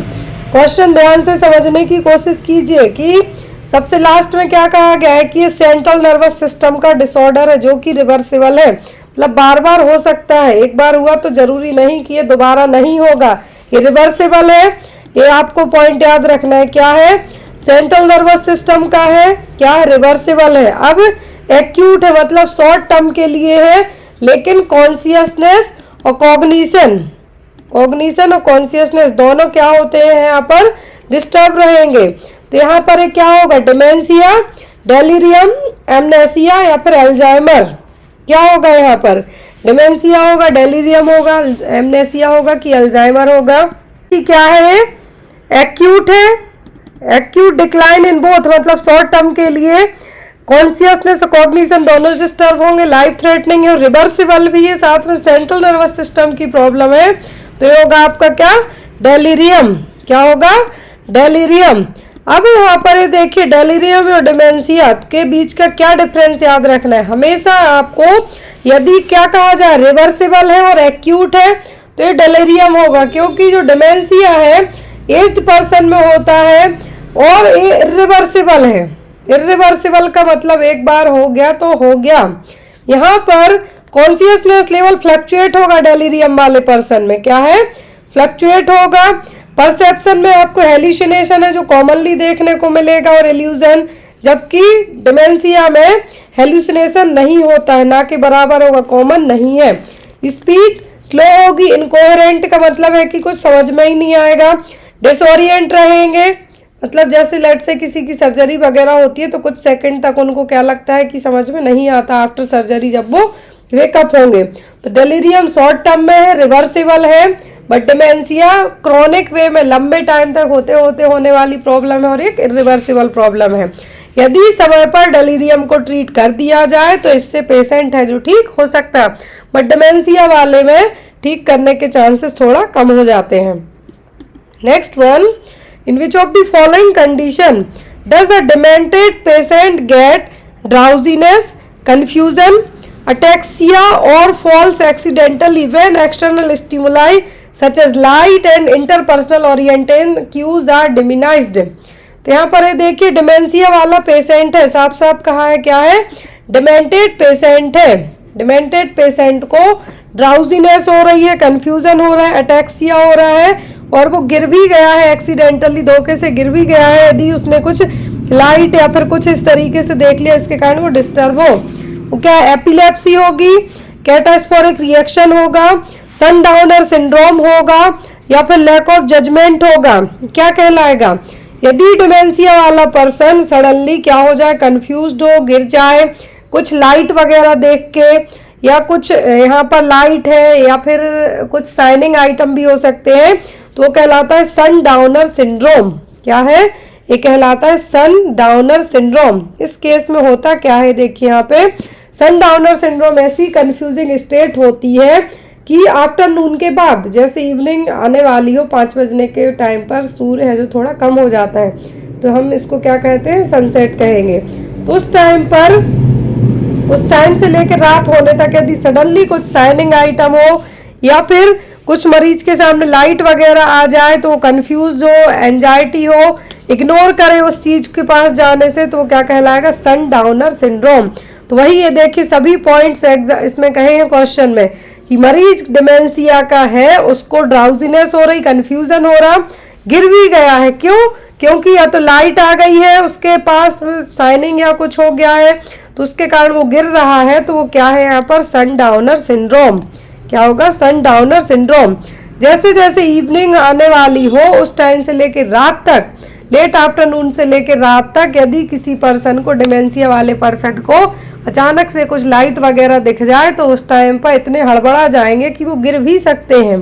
Clear? Next one, in a person has thought impulses of image that cause marked anxiety resulting in repetitive behavior or mental acts that attempts to neutralize this anxiety। किसी किसी लोगों में एक तरीके के thought आएंगे। Thought आने का मतलब कुछ ऐसे विचार आ रहे हैं मन में, उनके मन में ऐसी इमेजेस चल रही हैं जिसके कारण उनको एंजाइटी हो रही है, डर लग रहा, तो उस टाइम क्या करेंगे?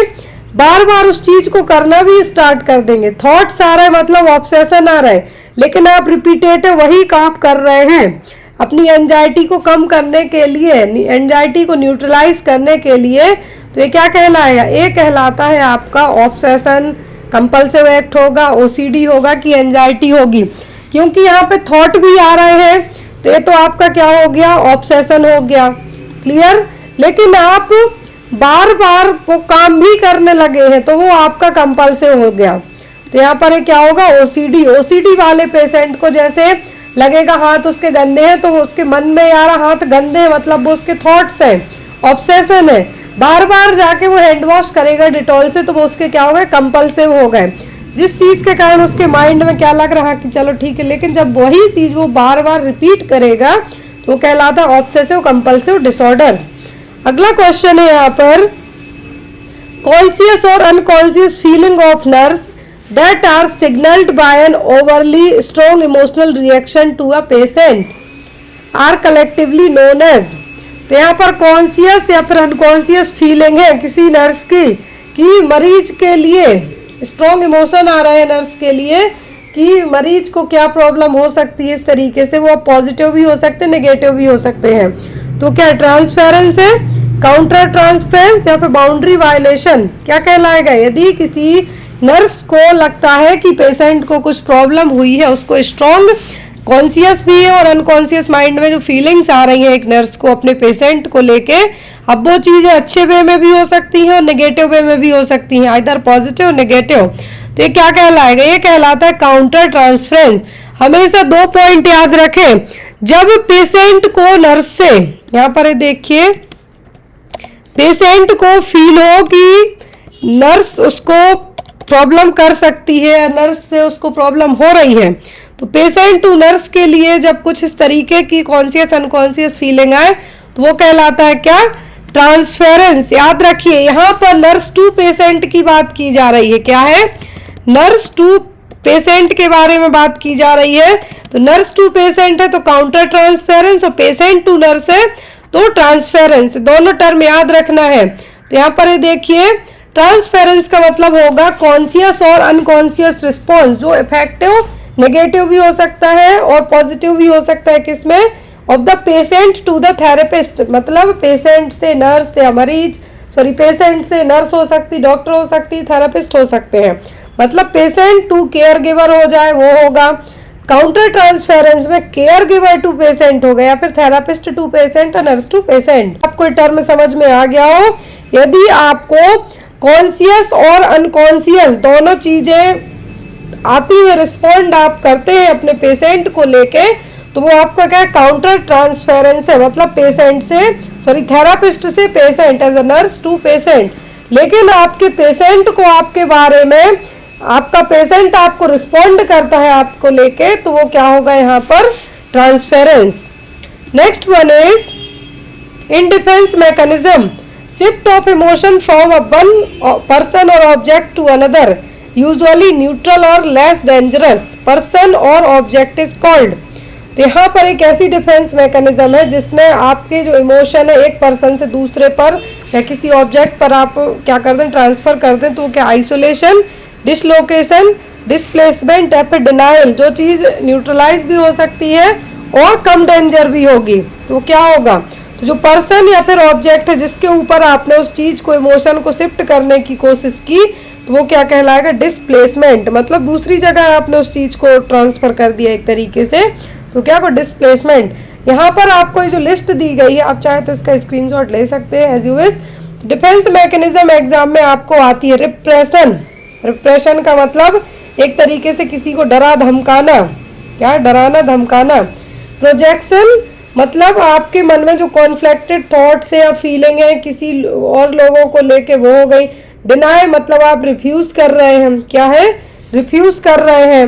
रिग्रेशन मतलब आपको बाद में उस चीज का पछतावा होना कि आपने ये काम क्यों नहीं किया, ये काम क्यों नहीं किया। अब आपका आता है डिस्प्लेसमेंट, मतलब आप अपनी चीजें किसी दूसरे के ऊपर वो कर रहे हैं, तो वो क्या होगा, डिस्प्लेसमेंट। नेक्स्ट वन, तो यहाँ पर उतना तो मैंने डिफेंस मैकेनिज्म आपको नहीं एक्सप्लेन की क्योंकि आगे हमारे बहुत सारे क्वेश्चंस हैं, लेकिन आपको जो डिफेंस मैकेनिज्म है नेगेटिव पॉजिटिव दोनों तरीके की पढ़ लेनी है। एग्जाम में आपको mostly rationalisation, projection, denial, displacement है जो पूछी जाती हैं। अगला क्वेश्चन है bodily sensation specially sensory symptoms experienced as imposed on the body by some external force are called. तो बॉडीली सेंसेशन फील कर रहे हैं, जो सेंसरी सिम्टम्स भी हो सकते हैं आपको कि आपकी बॉडी पर कुछ है जो फोर्स लग रहा है, बट वैसा है नहीं। वो क्या है, delusion of perception, bizarre delusion, somatic passivity या फिर इल्यूजन। क्या कहलाएगा, आपको लगेगा कि आपको कोई धक्का देने वाला है, आपको लग रहा है कि कोई आपको धक्का देने वाला और स्ट्रांगली आपको लग रहा है एक्सटर्नल फोर्स के थ्रू आपकी बॉडी पे ये चीज फील हो रही है, आपकी बॉडी पे। मतलब बॉडी मतलब सोमेटिक, बॉडी आपकी मेंटल बात करें, मेंटल बात करें मतलब दिमाग में थॉट्स बस आ रहे हैं, लेकिन आपको जब अपनी बॉडी पे कुछ ऐसा फील हो कि ऐसा हो रहा है तो वो हमेशा कहलाती है सोमेटिक पैसिविटी। क्या है, वो कहलाती है सोमेटिक पैसिविटी। सोमेटिक पैसिविटी का मतलब है कि बॉडीली सेंसेशन, मतलब आपको फील हो रहा है कि कोई आपको धक्का दे रहा है, बाहर से कोई आपको पुश करने की कोशिश कर रहा है, आपको कोई गला दबाने की कोशिश कर रहा है। ये सब थॉट आते हैं जो मेंटली डिस्टर्ब होते हैं। डिल्यूजन ऑफ परसिक्यूशन मतलब इलॉजिकल थिंकिंग टाइप से आपके माइंड में चलती रहेंगी। अब आता है थॉट ब्रॉडकास्टिंग, मतलब आपका दिमाग एक जगह से दूसरी जगह जो दौड़ेगा कि आप सोच भी नहीं सकते हैं।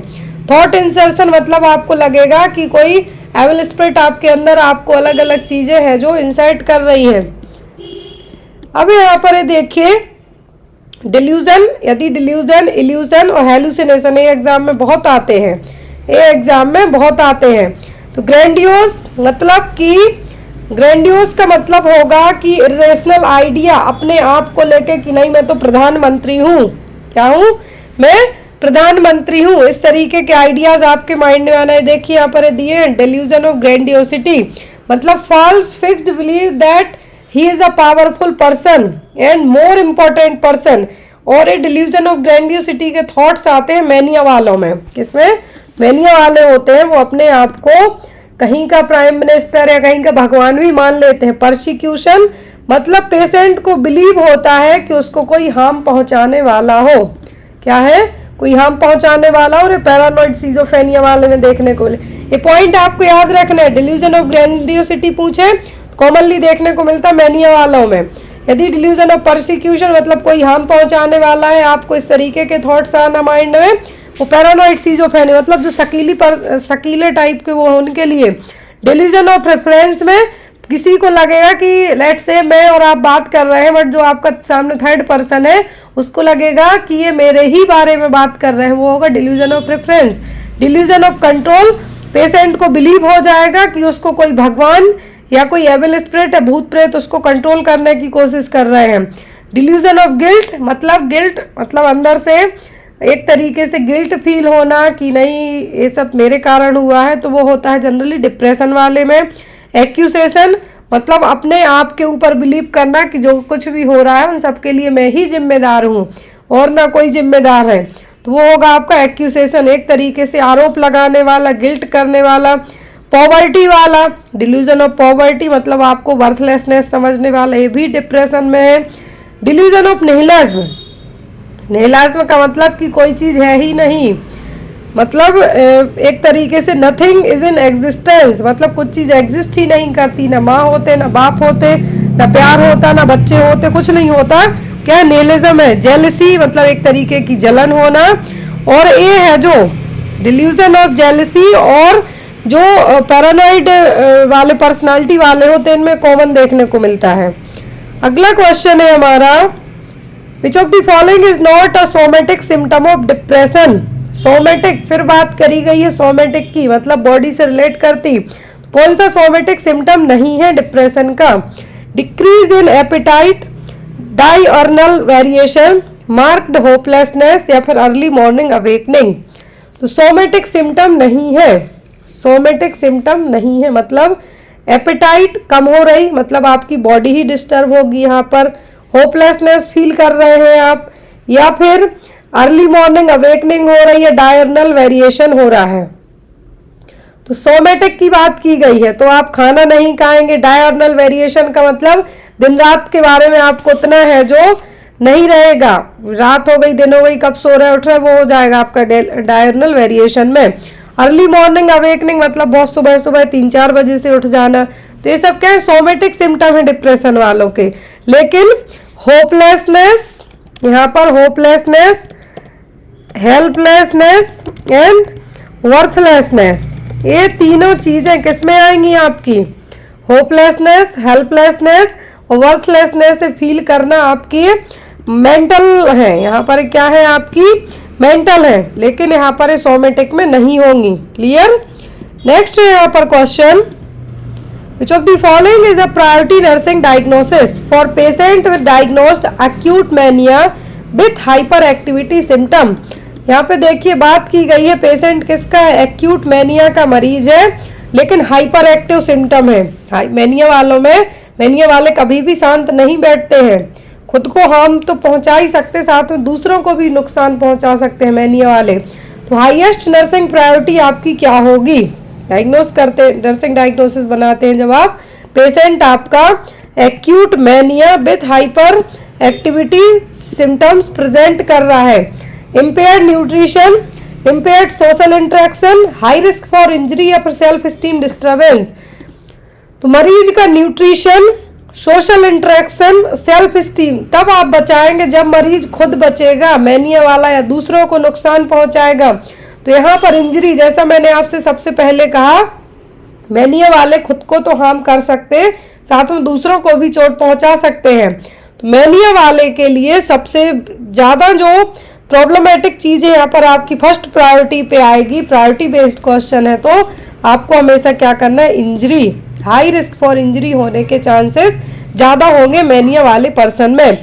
आपने बाइपोलर डिसऑर्डर पढ़ा होगा जिसमें मैनिया और डिप्रेशन एक ही पर्सन को, बाइपोलर डिसऑर्डर पढ़ा होगा, मैनिया प्लस डिप्रेशन एक ही पर्सन को बट दो अलग अलग टाइम में देखने को मिलेंगे।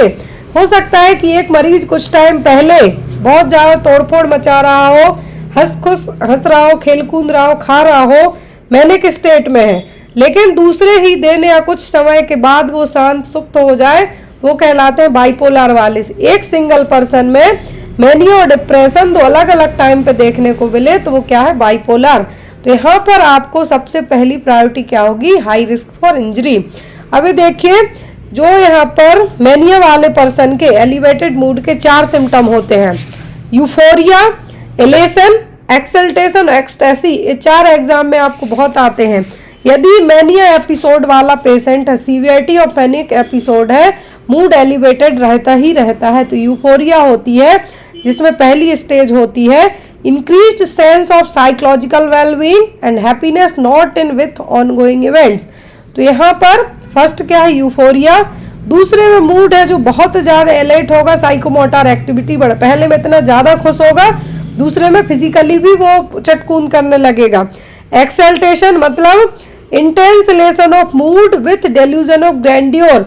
मूड तो हाई पहले से ही था, भाई साहब के हाथ पैर भी चलने लगे बहुत ज़्यादा, तो ये दोनों मिक्स हो जाएंगे यहाँ पर। चौथी स्टेज होगी severe relation of mood, intense sense of rapture और ब्लिसफुलनेस सीन इन डेलीरियस और स्टूप्रस मैनिया। मतलब जब ये चारों चीज़ें मिलके मूड हाई हो, दिमाग के साथ साथ हाथ पैर भी दोनों चारों चीज़ें अलग अलग तरीके से चले, तो क्या होंगी यहाँ पर? स्टेज।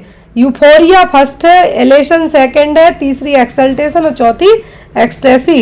ये देखिए मैनिया और डिप्रेशन, जैसा मैंने कहा कि जब एक पर्सन को दोनों चीजें हो अलग अलग टाइम पर तो वो बाइपोलर है। डिप्रेशन वाले आसपास मैंने शुरुआत में ही बताया कि हर 8 में से एक आदमी को मेंटल हेल्थ की समस्या होती है, जिसमें से एंजाइटी और डिप्रेशन सबसे कॉमन है। तो यदि डिप्रेशन वाला पेशेंट है, क्या है, यदि डिप्रेशन वाला मरीज है तो दुखी होगा, किसी भी चीज में इंटरेस्ट नहीं होगा, खाएगा पिएगा नहीं, सोएगा नहीं, हमेशा गिल्ट से भरा होगा और सुसाइडल आइडिया आते रहेंगे। डिप्रेशन वाले पेशेंट को यदि बचाना है हमें तो सुसाइडल थॉट्स उसके मन में आते हैं तो उस चीज से प्रिवेंट करना है। मैनिया वाला हमेशा हाई मूड में रहेगा, सेल्फ स्टीम है जो हाई ही रहेगी और सोएगा तो है ही नहीं, डिस्ट्रैक्ट रहेगा, फिजिकल मेंटल दोनों एक्टिविटी बढ़ी हुई रहेंगी। और यहाँ पर उसकी स्पीच की बात करें हम तो उसके मन में ऐसी ऐसी चीज़ें आएंगी, वो प्रेजेंट भी करेगा, उस चीज़ को मन में अंदर दबा के नहीं रखेगा, डिप्रेशन वाले करते हैं। अब यहाँ पर जो बेसिक मेडिकेशन यूज होती है मैनिया वाले में, वो देखिए फर्स्ट लाइन ट्रीटमेंट में आता है आपका lithium, valproate, lithium carbonate, lithium citrate. Lithium की यदि टॉक्सिसिटी हो जाए पेशेंट में, यदि मैनिया के मरीज में, लिथियम थेरेपी है जो फर्स्ट लाइन ड्रग के तौर पे यूज की जाती है, वालप्रोइक एसिड और लिथियम। तो यहाँ पर यदि लिथियम की हाइपरटॉक्सिसिटी हो या ओवरडोज हो तो मरीज के लिए सीरम यदि नहीं भी है तो भी पेशेंट यदि लिथियम ले रहा है तो उसके ब्लड सीरम चेक करवाते रहना होता है कि इसको टॉक्सिसिटी डेवलप तो नहीं हो रही है। और जो अदर ड्रग भी दी जाती हैं इसमें, तो फर्स्ट लाइन ड्रग तो हमेशा होती है लिथियम और वालप्रोइक एसिड। एंटीकन्वल्सेंट भी दिए जाते हैं, कार्बामाज़ेपाइन दिया जाता है और हेलोपेरिडोल भी यूज किया, ओलेंजापाइन, हेलोपेरिडोल और एस्पेरिडोन। ये मेडिकेशन मैनिया वाले पेशेंट में कॉमनली यूज की जाती हैं। लेकिन फर्स्ट लाइन पूछे तो हमेशा यदि आपके सामने ऑप्शन में वालप्रोइक एसिड या फिर लिथियम, इन दो में से एक है तो आप उसको मार्क कर दीजिए। और यदि लिथियम और वालप्रोइक एसिड दोनों है तो आप लिथियम को मार्क करिएगा। अगला क्वेश्चन है क्लिनिकल फीचर्स ऑफ सीजोफेनिया इंक्लूड। तो इनमें से सीजोफेनिया वाले पेशेंट के क्या लक्षण हैं? हेल्यूसिनेशन, डिल्यूजन, कंफ्यूज थॉट्स या फिर ऑल ऑफ द अबव।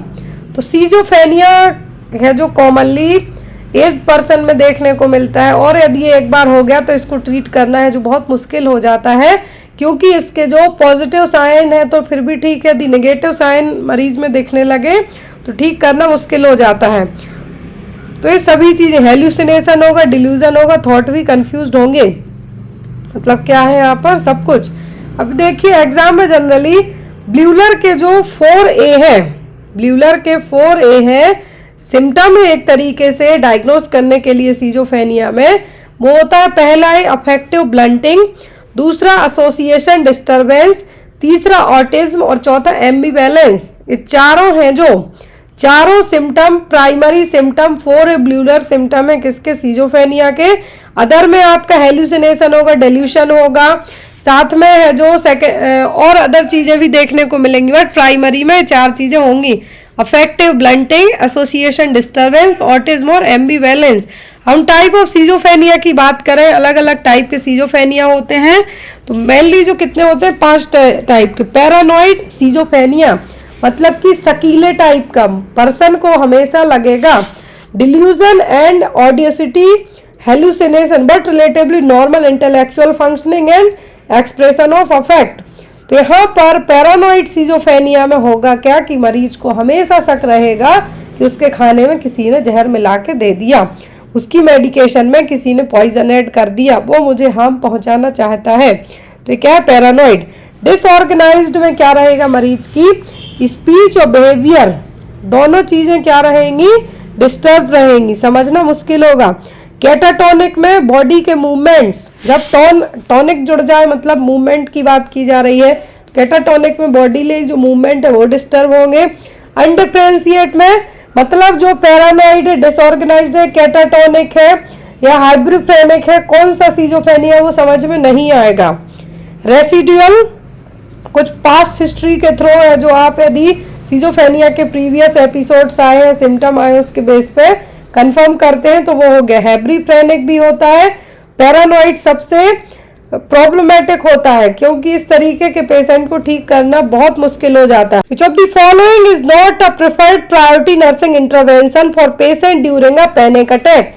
तो आई होप सो कि आपको सीजोफ्रेनिया के बारे में समझ में आ गया हो। फिर यहाँ पर आपका कि कौन सा priority as a nursing priority नहीं होगी जो पैनिक अटैक वाले पेशेंट के लिए जरूरी है। पैनिक अटैक आया है किसी मरीज को, क्या नहीं करना है आपको? Talk to patient in a calm and reassuring voice, provide a safe and private place for the patient, teach the patient about cognitive restructuring techniques, या फिर stay with patient in a calm and non-threatening way। Let's say किसी को panic attack आ जाए, बहुत सारे लोगों को कभी कभी कुछ ऐसे लाइफ में कुछ ऐसे मोड आते हैं, ऐसा टाइम आता है कि मरीज है जो पैनिक हो जाता है। तो उस टाइम पे आपको क्या नहीं करना है? पहली चीज, डांटना धमकाना तो बिल्कुल भी नहीं, उससे प्यार से बात कीजिए, उसको शांत करने की कोशिश कीजिए। दूसरी चीज, यदि उसकी सेफ्टी पे बात आती है तो उस चीज को आप प्रायोरिटी रखेंगे, उसको कामली बिना डराए धमकाए इस चीज को, ज़्यादा आपको कुछ नहीं समझाना है। मरीज की कोई सर्जरी वगैरह होनी, उसको पैनिक अटैक आ रहा, आप उस सर्जरी के बारे में बोलेंगे, बेचारा और डर के भाग लेगा, तो वो काम आपको नहीं करना है। तो यहाँ पर आपका वही है, teach the patient about cognitive restructuring technique. ये तो आप बाद में पहले मरीज को शांत तो कर लीजिए। तो यहाँ पर पैनिक अटैक यदि किसी को आता है तो उसको शांति से समझाना है बिठा के, कि जो सेफ्टी है उस पर भी फोकस करना है कि कहीं से वो गिर पड़ ना जाए या उसको कुछ चोट ना लग जाए, और डराना धमकाना नहीं है, शांति से उसको चीज़ें समझानी है। बट जो नहीं करना है आपको, क्या होगा, teach the patient about cognitive restructure